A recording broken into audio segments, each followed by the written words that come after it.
small hole with footing movement with slide out. And the reason is that if you look out there where you people live on 6th Street, and luckily I never built a house or developed a single lot there, that area is lower than everything around it. You're in the bottom of the bowl, and all you gotta do is look on an elevation map and you can be able to figure that out. And everything around you is higher. Where your water comes from that's really affecting you is not from the north, it's from the west. There's a basin out there, and I think the next appropriate meeting should be all the engineers. We will invite them here and invite everybody back. And the engineers that do studies that are this thick, and you can quiz them along with Dave, we put all 3 engineers right up there, and a DNR person. There's a basin out there that's approximately 1,800 acres. Where is that, Roger? Well, if you go stand out stand looking west, Okay.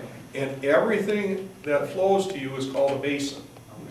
Now the basin goes all the way to Pleasant Prairie, and some past Pleasant Prairie, and the way you can find that is drive up there and you'll see culverts in Pleasant Prairie that drain through. This is west of us. That's way west of you. And then go to Porter Road, and you'll see culverts coming under the road that drain all the way up to C and some past C. And then if you go down on Croft Road and you look out in that huge cornfield of leaders, all of that is a basin of about 1,800 acres that flows towards you. Now, when we developed Westfield, we knew the water problem you had down there, on where everybody lives now. So what our charge was, we had to improve it.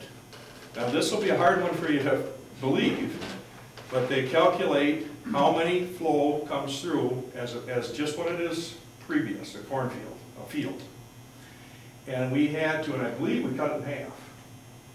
We cut the flow in half. But we're only taking care of 400 acres in the basin. You've got another 1,400 acres, that's the land Mason talks about with the town of Union, and how do you control it? Now, what it is the only way I can explain it to myself or understand it is I think of a bathtub. What we put north of Porter Road is a gigantic bathtub. So all the water goes in the bathtub. Now, if you tip the bathtub over, it comes out real fast.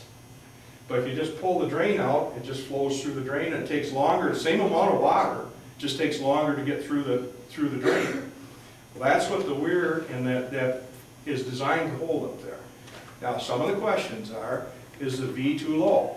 Well, that's the engineering studies that everybody came through, and this isn't someone that they just draw up. They use computer models, it's really in depth.